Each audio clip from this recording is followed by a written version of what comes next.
Isang paalala, ang video na ito ay ayon lamang sa aking sariling pananaliksik. Hindi ko nais na pilitin ang sino man na maniwala sa videong inyong matutunghayan. Kung hindi kayo kumbinsido sa mga impormasyon at taliwas ang inyong paniniwala sa kaalamang aking ilalahad, maaari kayong gumawa ng sarili ninyong pagsisiyasat para sa inyong kakontentuhan. Ang videong ito ay gabay lamang sa mas malalim na kaalaman at pag-intindi at hindi gawa ng isang profesional. Naniniwala ako na malaya tayong magbigay ng opinyon at suhestyon bilang malayang mamamayan ng Pilipinas. Maraming salamat po.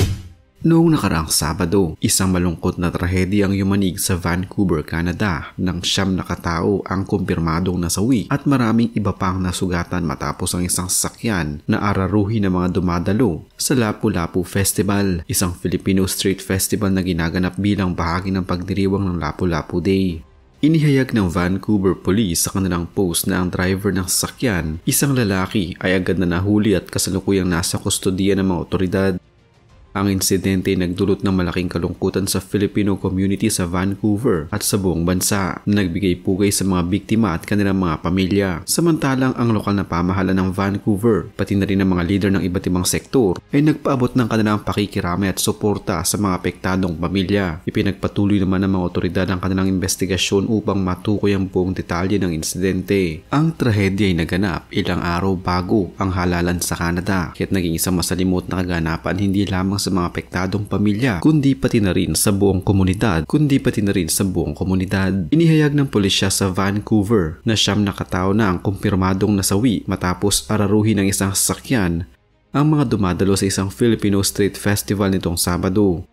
Ayon sa isang post ng Vancouver Police sa X, as of now, we can confirm 9 people have died after a man drove through a crowd at last night's Lapu-Lapu Festival.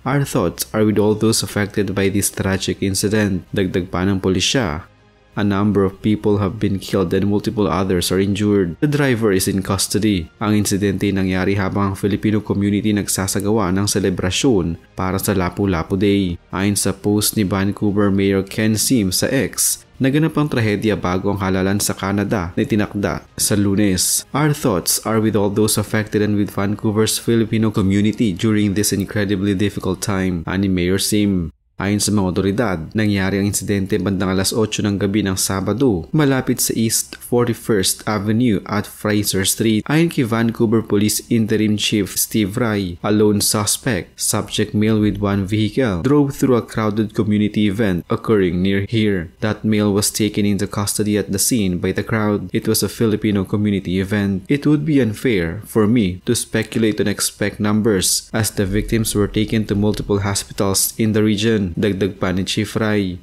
Makikita sa mga larawan mula sa CBC na abala ang mga emergency crew sa pagtulong sa mga biktima na nakahandusay sa kalsada. Isang security guard ng festival, si Jen Idaba Castaneto, ang nagsabi sa isang lokal na news site na Vancouver is awesome. Bodies everywhere pagkatapos ng pagnanagasa. You don't know who to help here or there. It's so shocking, ani Idaba Castaneto. Ang premier ng British Columbia, si David Ewing, ay naghayag sa kanyang post sa X na siya ay shocked and heartbroken sa nangyaring insidente. Sa isang ulat ng Reuters, sinabi ng isang saksi na nakita niyang mayroong 15 katao na nakahandusay matapos na mangyari ang insidente na kinasangkutan ng isang itim na SUV. Ayon pa sa saksi, tinangkang tumakas ng driver ng SUV ngunit siya ay nahabol ng mga tao at nasukol bago dumating ang mga pulis. On behalf of the victims and their families and Vancouver's Filipino community, sinabi ni Jagmeet Singh, leader ng left-wing New Democratic Party sa isang post sa X.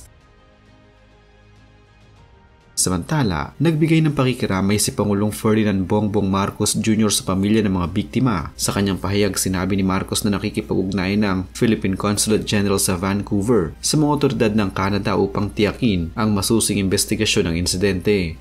I am completely shattered to hear about the terrible incident during a Lapu-Lapu Day block party in Vancouver, Canada, ani Marcos.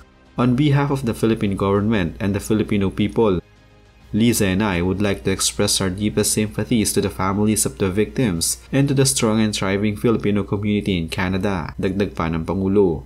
We are one with the families of the victims and the Filipino community in Vancouver during this difficult time. Pagtatapos ng pahayag ni Pangulong Marcos. Isa sa mga posibilidad na tinitingnan ng mga otoridad ay ang posibilidad na may kriminal na layunin ng driver. Maaaring ito ay isang aksidente o isang sinasadyang pag-atake, ngunit kinakailangan pa ng masusing investigasyon upang matukoy ang motibo. Ang Vancouver Police ay nagbigay ng pahayag na isang lalaki ang nagmamaneho ng sasakyan at tumama sa mga tao sa isang crowded community event, ngunit wala pang mga pahayag ng nagtuturo sa partikular na dahilan ng kanyang pagkilos. Bagamat hindi pa ito tiyak, may mga nagtanong kung ang insidente ay may kaugnayan sa terorismo o hate crime laban sa Filipino community. Ang Lapu-Lapu Festival ay isang makulay na selebrasyon ng kulturang Filipino, kaya't ang pagkakasangkot ng isang sasakyan na may tumatarget sa isang partikular na grupo ay nagbigay daan sa ganitong mga katanungan. Subalit, wala pang konkretong ebidensya na magpapatunay na ito ay isang hate crime. Ang relasyon ng Canada at Pilipinas ay matibay at patuloy na lumalago sa iba't ibang larangan tulad ng diplomasya, kalakalan at kultura. Ang mga bansa ay may mga embahada sa isa't isa at patuloy ang kanilang kooperasyon sa mga isyong panrehiyon at pandaigdig. Ang Canada ay isa sa mga pangunahing kasosyo ng Pilipinas sa kalakalan, lalo na sa mga produkto tulad ng agrikultura, semiconductors at makina. Sa kabilang banda, ang Pilipinas ay isang mahalagang pinagmumulan ng mga manggagawa, partikular na sa mga sektor ng healthcare at construction sa Canada. Isang mahalagang bahagi ng ugnayan ng dalawang bansa ay ang malaking bilang ng mga Pilipinong naninirahan sa Canada na tinatayang umaabot sa 1 milyon.